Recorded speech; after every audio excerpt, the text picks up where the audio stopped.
ফের অশান্ত পাহাড়, মোর্চা সরকার সংঘাত। এদিন বিজনবাড়ি সেতুর উদ্বোধন করে সরকারের বিরুদ্ধে তোপ দাগের মোর্চা সভাপতি বিমল গুরুং। গোর্খাল্যান্ডের দাবিতে এবার জঙ্গি আন্দোলনে নামার ইঙ্গিত দেন তিনি। তার অভিযোগ, মুখ্যমন্ত্রী পাহাড়ে বিভাজন তৈরি করতে চাইছেন। গোর্খাল্যান্ডের দাবিতে মোর্চার গণতান্ত্রিক উপায়ে আন্দোলনও দমন করতে চাইছে সরকার।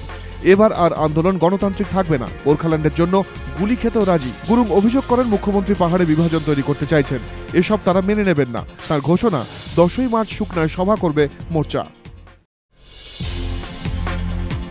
দার্জিলিংয়ের বিজনবাড়িতে মঙ্গলবার সেতুর উদ্বোধন করেন মুখ্যমন্ত্রী। বুধবার সেই একই সেতুর ফের উদ্বোধন করেন বিমল গুরুং।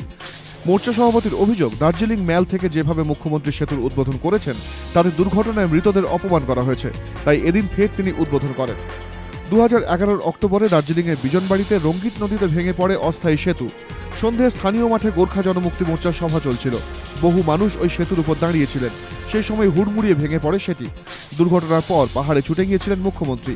সেই সেতুর উদ্বোধন ঘিরেই এবার মোর্চার সঙ্গে কার্যত সংঘাতের পরিস্থিতি।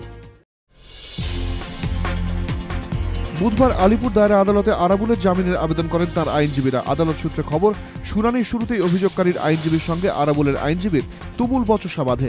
কিছুক্ষণের জন্য এজলাস ছেড়ে বেরিয়ে যান ভারপ্রাপ্ত জেলা জজ কাজী সাফিদুর রহমান।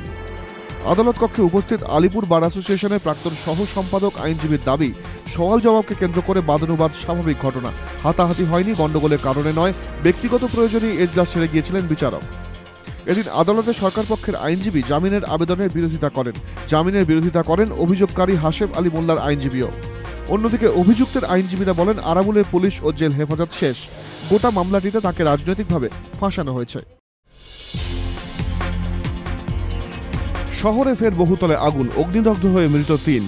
মঙ্গলবার রাত 1:45 নাগাদ মেটিয়াবুরুজে হাজী রতন লেনের একটি বহুতল থেকে আগুন বেরোতে দেখেন স্থানীয় বাসিন্দারা। বহুতলের 3 তলায় ছিল একটি পোশাক তৈরির কারখানা। সেখান থেকে ছড়ায় আগুন। খবর পেয়ে ঘটনাস্থলে যায় দমকলের 6টি ইঞ্জিন, যদিও দমকল অন্তত 1 ঘন্টা দেরিতে আসে বলে অভিযোগ স্থানীয় বাসিন্দাদের। অগ্নিকাণ্ডের জেরে মৃত্যু হয়েছে মোহাম্মদ মুরিদ, আরিফুল ইসলাম ও মোহাম্মদ রাহুলের। মৃত 3 জনই কারখানা শ্রমিক। রাতে সেখানেই থাকতেন তারা। যে ঘরে তারা ঘুমোচ্ছিলেন তার সামনের বারান্দা পার করেই রয়েছে একটি লোহার গ্রিল। গ্রিলটি তালা বন্ধ ছিল। শর্ট সার্কিট থেকেই অগ্নিকাণ্ড বলে অনুমান, তবে ওই বহুতলে পর্যাপ্ত অগ্নি নির্বাপক ব্যবস্থা ছিল না বলে অভিযোগ দমকলের।